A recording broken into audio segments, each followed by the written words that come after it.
네, 안녕하세요. 나무쌤입니다. 자, 오늘 우리가 배워볼 파트는 바로 이 농약의 독성입니다. 사실 농약은 인간의 필요에 의해서 만들어진 어떤 물질입니다. 어떤 화학 물질인데, 이 농약이 긍정적이고 좋은 곳에만 쓰였으면 저도 정말 좋겠어요. 하지만 어느 곳에는 긍정적으로 쓰이나 어느 곳에는 굉장한 독성을 나타내는 경우가 많습니다. 그럴 수밖에 없어요, 사실은. 얘만 딱 없앨 순 없고요. 얘랑 같은 종인 뭐 요렇게 생긴 종한테는 굉장히 해로운 경우가 있을 수. 얘는 인간한테 굉장히 유리한 얘고 얘는 굉장히 불리한 얘인데, 얘를 없애려다가 인간한테 유리한 녀석까지 없애게 되는 경우가 생긴단 말이에요. 같은 종이기도 하고 비슷한 종이기도 하고 몸을 이루고 있는 물질 대상 화학 구조 같은 게 비슷하기 때문에 이 같은 농약에 피해를 받을 수가 있습니다. 그래서 우리는 이 농약의 독성에 대해서 잘 알고 있어야 됩니다. 근데 이 농약 독성 파트가 좀 어려운 게 뭐냐면은, 자, 여기서 나온 개념들이 모두 다 인간이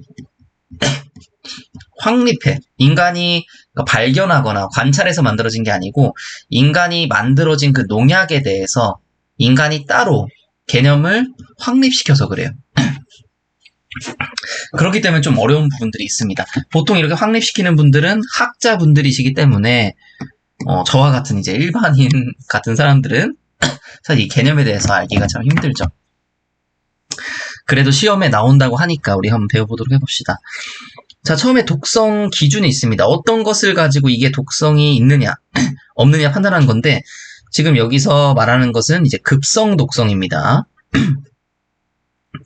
해당 시험 기간 내 실험동물의 50%가 사망하는 반수치사량, 반수치사 농도. 자, 이거 반수치사량과 반수치사 농도라는 게 나왔습니다. 우리가 예를 제가 하나 들어볼게요. 어떤 시험관 안에 생쥐가 6마리가 있어요. 생쥐가 이렇게 6마리가 있는데, 사관입니다. 어떤 물질을 넣었습니다. 어떤 물질을 넣었을 때, 보통 4일에서 한 14일 정도 봅니다. 그러니까 우리는 평균적으로 한 10일 정도 보신다고 보면 돼요. 약 10일 정도를 지켜봤는데, 이 중에 반이 죽은 거죠. 이 반이 죽었을 때, 이 넣어준 양 있죠. 이 넣어준 양. 이것을 LD50이라고 합니다. 시험군에서 50%가 죽었을 때의 농약의 양. 농약이 아니고 그 물질의 양.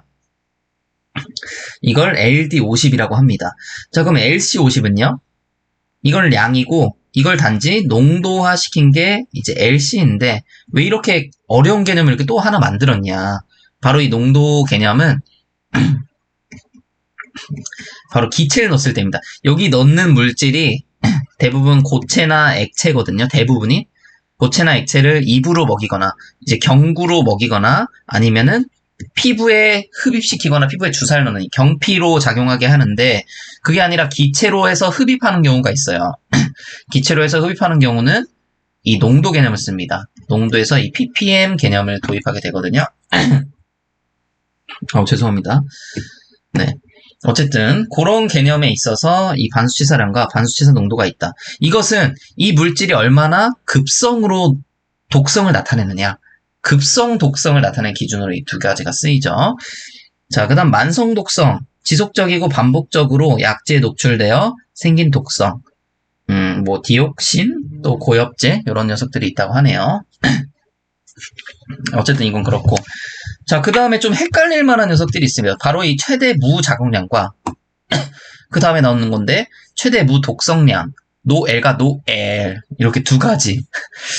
솔직히 말씀드리면 전 왜 이 두 가지로 나뉘었는지 사실 잘 모르겠어요. 굳이 나눌 필요가 없을 것 같은데, 어찌됐건 간에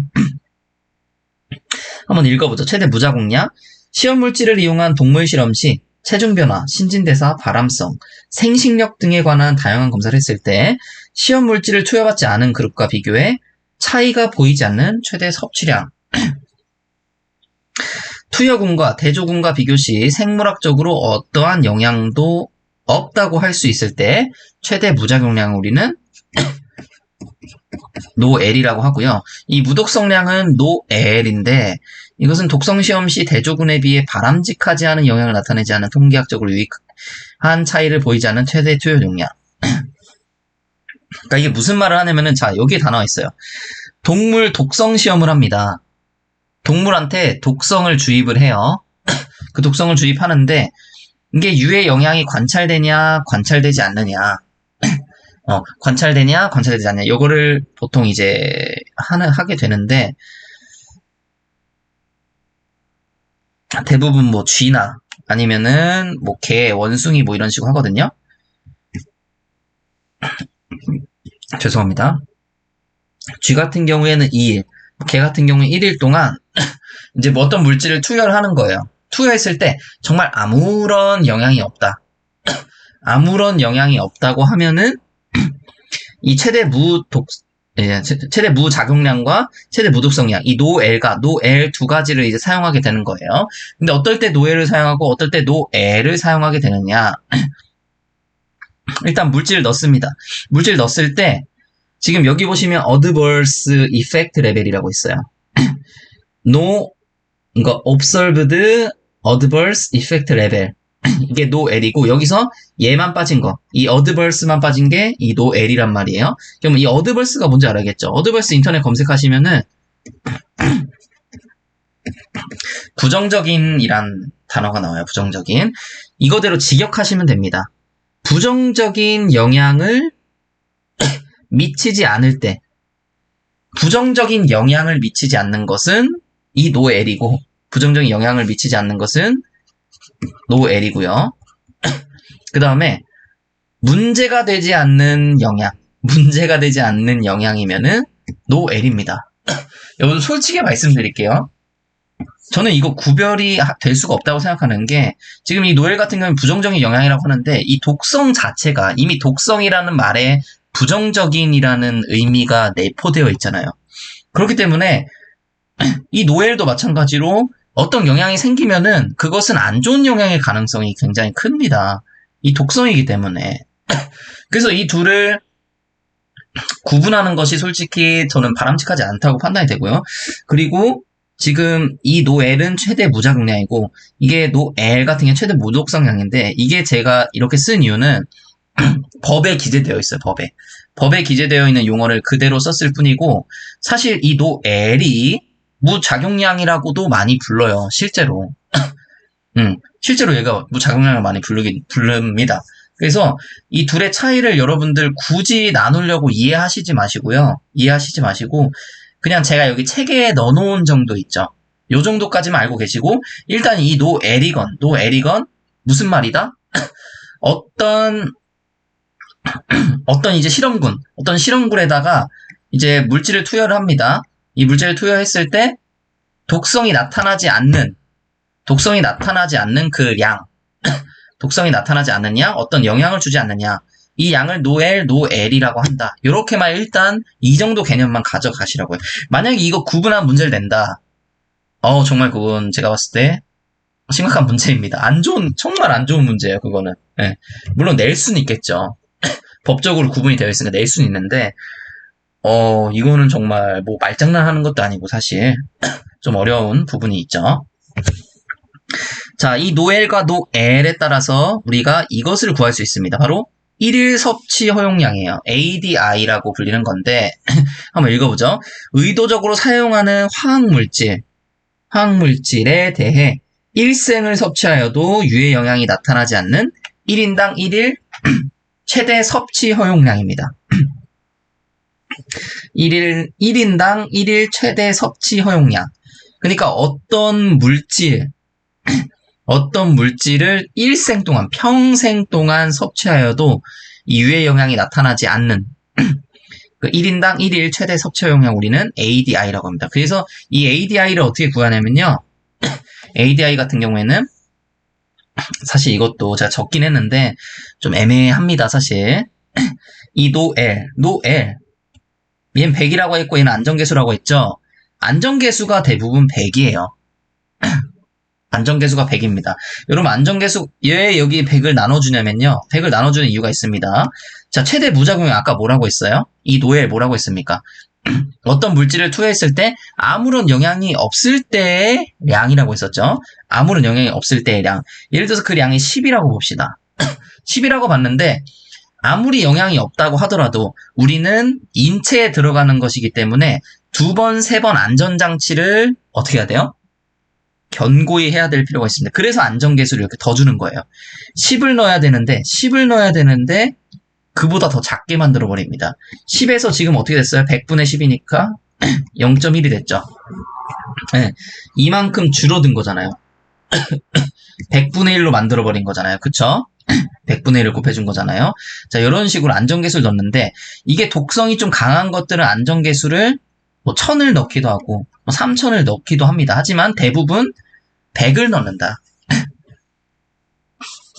대부분 100을 넣는 거고 이 노엘과 노엘 요거는 사실 제가 봤을 때는 제가 뭐 여기 농약학의 전문가는 아니지만 저도 그래도 공부를 한 학도로서 똑같은 여러분들과 같은 이제 수험생 입장으로 봤을 때 전혀 구분이 되지 않는다. 전 그렇게 생각이 되고요.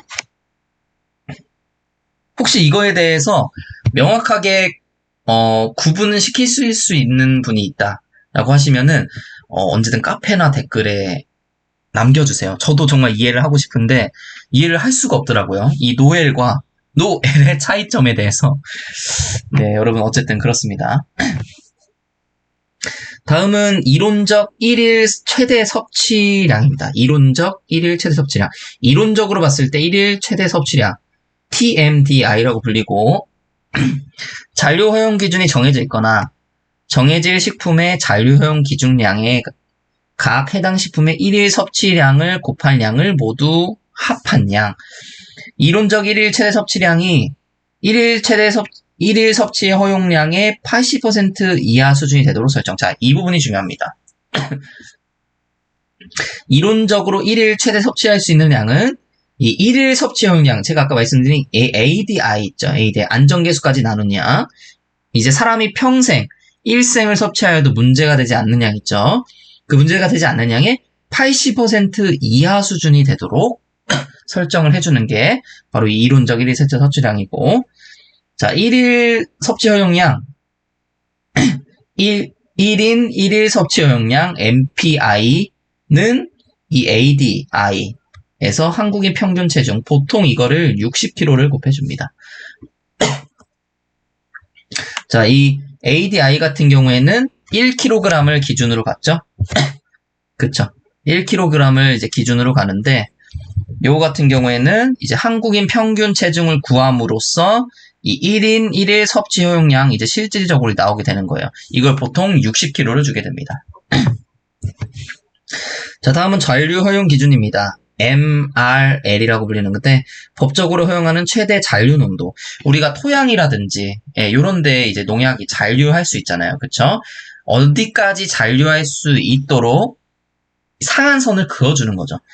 그래서 단위는 kg per mg 또는 kg per 이 마이크로그램 이런 식으로 해서 주게 된다. 자, 다음은 농약의 독성에 대해서 구분을 하게 되는 겁니다. 아까 이 급성 독성 중에서 반수치사량 있었죠. 반수치사량. 뭐라고 했었죠? LD50. 시험군의 50%가 약 10일 정도 이 물질 투여하였을 때 그때 죽는 양, 그걸 LD50이라고 했었어요. 이것을 입에다가 넣는 경우가 있고요. 아니면은 피부에 주사를 하든 흡입시키든 이렇게 두 가지로 나뉠 수가 있는데 경구와 경피가 있습니다. 자, 여러분들 이거 잘 보시면은 독성이 세지면 세질수록 값이 낮아지게 됩니다. 왜 그럴까요? 독성이 셀수록 아주 적은 양으로도 이 50%를 죽일 수 있다는 얘기예요. 아주 적은 양으로도 50%를 죽일 수 있다. 그렇기 때문에 이 맹독성으로 가면 갈수록 이 숫자가 적은 겁니다. 그리고 이거를 좀 의아해하신 분들도 계시기 때문에 더 명확하게 하면은 여기다가 미만 다 적어주시면 되세요. 이 표에 미만 적어주시면 조금 더 정확한 표가 되겠죠? 5 이하가 있고 얘는 50 미만 50 미만으로 가고 얘는 500 미만 그리고 200 미만 이거 2000 미만 이런 식으로 해서 정리해 주셔도 좋습니다. 어쨌든 이 숫자를 여러분들은 알고 계셔야 된다. 저독성부터 맹독성까지. 그래서 저독성은 뭐를 저독성이라고 하냐면요. 우리나라에서 유통 중인 대부분의 농약은 거의 다 저독성이에요. 저독성만 쓰고 있습니다. 이 농약이 얼마나 많은 피해를 주고 생태계 피해를 주는지 어느 정도 이제 전문가분들께서는 경각심을 가지고 있고 국가에서도 문제 삼고 있기 때문에 대부분 이 저독성의 이 농약을 사용하고 있어요. 다음은 고독성. 고독성은 중독의 우려가 있어 취급 제한 기준을 두고 관리. 일반 농가에서는 사용을 제한하고요. 고독성은. 그 맹독성 같은 경우에는 외국에서는 사용하기도 합니다. 네, 외국에서는 워낙 많은 이게 없으면은 이 맹독성 농약이 없으면은 이제 작물이 생산되지 않는 그런 경우도 많기 때문에 쓰기도 한데 우리나라에서는 일단 유통되지 않아요. 이 부분 잘 알고 계시고요. 아까 반수치사량에 대해서는 제가 말씀드렸었죠. LD는 반수치사량, LC는 농도인데 이 량 같은 경우에는 고체나 액체를 다뤘을 때 물질을 투여했을 때 이거는 기체 같은 경우를 투여했을 때 이 농도를 많이 쓰게 된다. 자, 농약이 토양뿐만 아니고요. 또 문제가 되는 게 뭐냐면 이 하천 같은 데로 흘러내려가서 이 하천의 물이 또 어떻게 되죠? 바다로 흘러가서 이제 바닷물을 오염시킬 수도 있고 이 하천의 물이 지하수로 가서요. 지하수로 가서 우리가 먹는 물에 인체에 피해를 줄 수도 있단 말이에요. 그래서 이 어독성이라는 개념을 또 도입을 했어요. 어독성. 한번 읽어보죠. 자, 이 하천의 잉어나 물벼룩 등을 기준으로 해서 50% 내성 약제 농도인 TLM 값으로 설정을 하고 LC로 표현을 하게 됩니다. 자, 측정 기준은 약제 녹출 후 약제를 노출시키고요. 5cm 정도 자란 잉어가 5cm 정도 자란 잉어가 48시간 동안 50% 죽었을 때 그때의 양을 이제 어독성이라고 하고 이것에 따라서 지금 1급부터 3급까지 이렇게 나뉘게 됩니다. 그리고 1급과 2급에 해당하는 농약은 포장지에 경고 문구를 삽입하도록 의무하고 있습니다. 이 1급과 2급 같은 경우에는 지금 값이 작죠. 값이 작다는 거 뭐라고 했어요? 더 적은 양으로 많은 이제 생물들 죽일 수 있으므로 이런 애들이 독성이 강하다는 거죠. 1급, 2급이 독성이 강하다는 거고 얘네 같은 경우에 포장지에 경고 문구를 삽입하도록 지금 되어 있는 겁니다. 자, 다음 환경 중 농약의 거동인데요. 환경에 노출했을 때 농약의 잔류성, 이행성, 환경 중 농약의 거동, 환경에 노출시키고 농약의 잔류성, 이행성, 그 다음에 환경 중에 농약의 거동. 농약은 토양에 흡착이 잘 되어 환경 중에 거동을 합니다. 거동한다는 게 무슨 말이죠? 이동한다는 말이에요. 그냥 환경에 뿌리게 되면은 이동을 하게 된다. 이 얘기를 하는 거고요. 자, 다음은 잔류독성인데 잔류독성, 자, 이 부분은 한번 읽어보시기만 바라겠습니다. 시험에 나올 확률은 그렇게 많지 않습니다. 자, 농약 중독 사고 시 응급처치. 여러분들 농약 사고가 예전엔 굉장히 많았는데 요즘엔 저독성 농약을 많이 쓰기 때문에 그렇게 많지는 않습니다. 하지만 아무리 저독성인 농약이더라도 지금 이렇게 농약이 있잖아요. 여기 있는 농약들은 굉장히 응축되어 있는 상태예요. 그래서 굉장히 많이 물과 희석해서 쓰게 되잖아요. 그쵸? 근데 예를 들어서 이거를 정말 그럴 일은 없겠지만 음료수인 줄 알고 막 마셨다. 예를 들어서 그랬을 때 응급처치를 어떻게 해야 되냐? 일단 환자를 지속해서 진정을 시킵니다. 일단 진정시키고 그리고 유기인계, 카바메이트계, 살충계 중독은 움직일 경우 상태가 더 나빠질 수 있으므로 환자는 안정된 상태를 유지해야 된다. 자, 이거 두 가지를 보면서 알 수 있는 것은 일단 환자를 안정시켜야 된다. 그리고 환자의 머리를 가장 낮게 한 채로 옆으로 돌려놓고요. 환자의 몸의 온도에 따라 열이 높다면 차가운 수건으로 몸을 닦아주고 춥다고 느낀다면 이불이나 담요를 덮어줘야 합니다. 고독성 농약을 삼킨 경우에는 손가락을 넣어 구토를 유도합니다. 너무 위험하기 때문에 구토라도 해서 빼내야 돼요. 그 다음에 의식이 없으면 입에 어떤 것도 넣어서는 안 됩니다. 자, 의식이 없다는 것은 몸의 근육들도 움직이지 못할 확률들이 있어요. 그래서 입에 넣어서 기도가 막히는 그런 상황이 생길 수 있단 말이에요. 그렇기 때문에 일단 입에 아무것도 넣지 말고 119를 기다리든지 아니면은 인공호흡을 바로 실시를 하시면 됩니다. 자, 이렇게 응급처치까지 받고, 자, 그 다음은 농약의 이제 약해에 대해서 다음에 보도록 하죠. 오늘도 제 강의를 들어주셔서 정말 감사합니다.